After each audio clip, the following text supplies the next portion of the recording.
చూశారు కదా, ఫర్టిలిటీ అంటేనే 49 అని అర్థం. ఇది ఇండియాస్ బెస్ట్ ఫర్టిలిటీ హాస్పిటల్. 49 అంటే సంతానం, 49 అంటే సంతోషం. 39 ఆంధ్రప్రదేశ్, తెలంగాణ.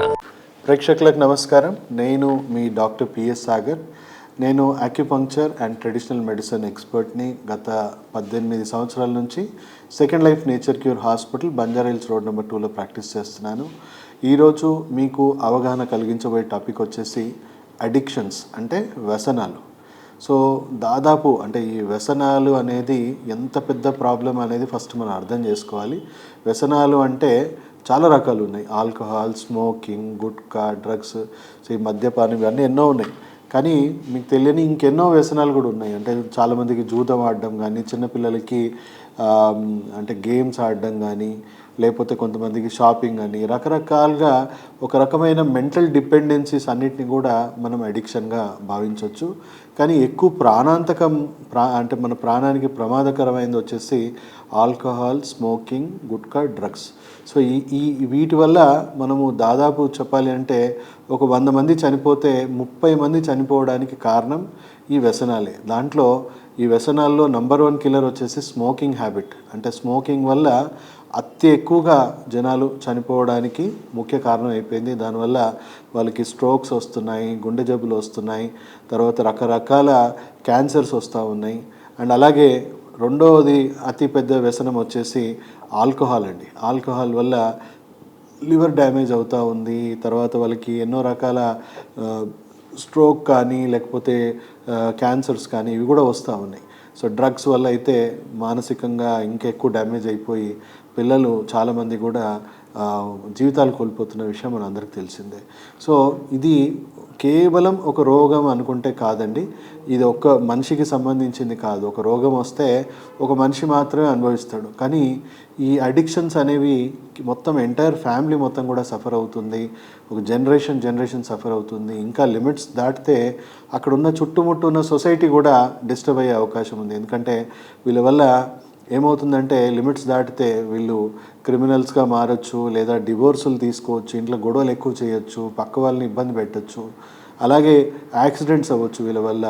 సో మొత్తం సొసైటీ కూడా ఒక రకంగా చెప్పాలంటే అడిక్షన్స్ వల్ల ఎక్కువగా సఫర్ అవుతుంది.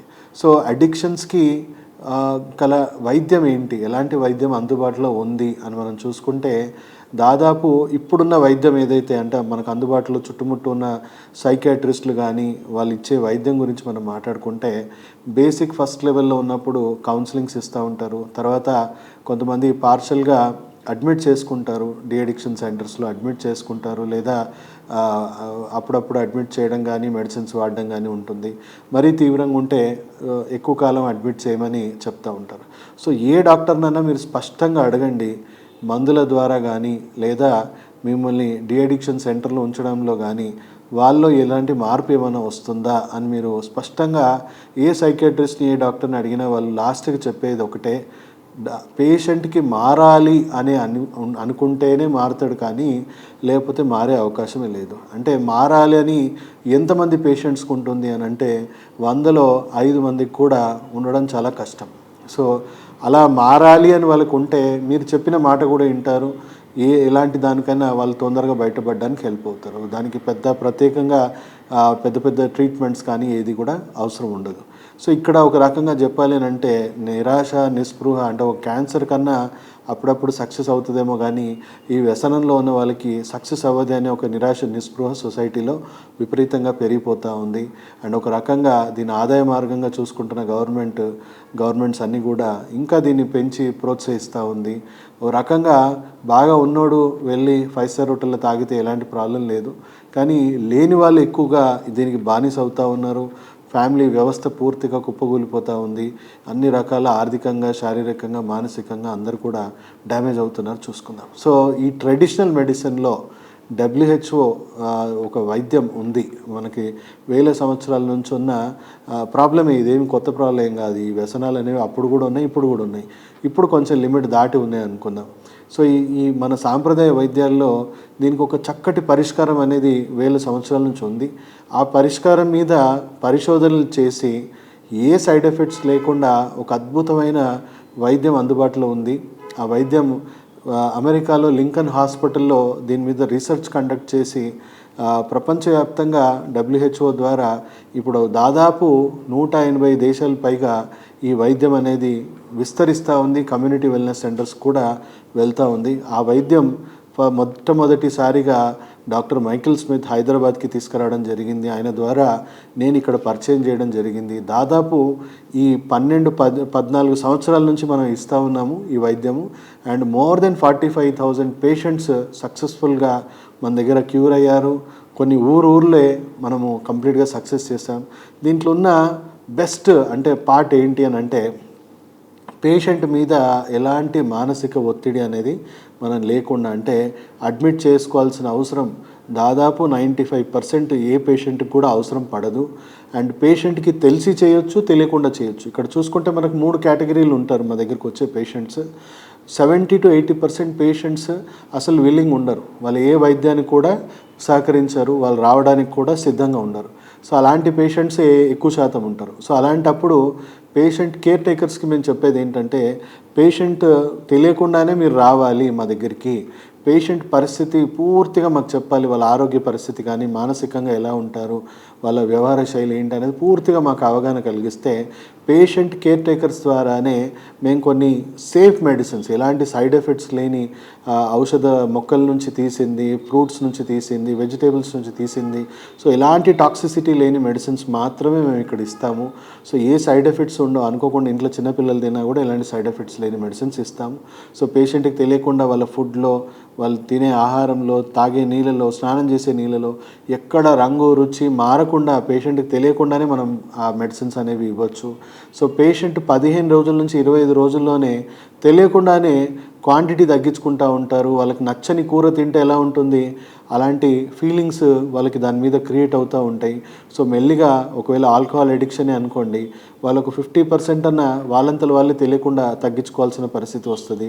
ఒకవేళ మొండిగా తాగే ప్రయత్నం చేస్తే మీకు నచ్చని కూర తింటే ఎలాంటి ఫీలింగ్స్ వస్తాయి అలాంటి ఫీలింగ్స్ వచ్చి ఇంకా లిమిట్ దాటితే వామిటింగ్స్ కూడా అవుతాయి. సో 1-2 సార్లు మ్యాక్సిమం అంటే వామిటింగ్స్ అవుతాయి. తర్వాత వాళ్ళే ఆ లిమిట్స్లో తాగడం మొదలు పెడతారు. సో 2వ నెల 3వ నెలలో 70-80% కంట్రోల్కి వచ్చేస్తారు. ఆల్మోస్ట్ 4వ నెలకే పూర్తి కంట్రోల్కి వస్తారు. అంటే ఒక 4 monthsలోనే వాళ్ళు డీ అడిక్షన్ ట్రీట్మెంట్ అనేది సక్సెస్ఫుల్గా కంప్లీట్ అవుతుంది.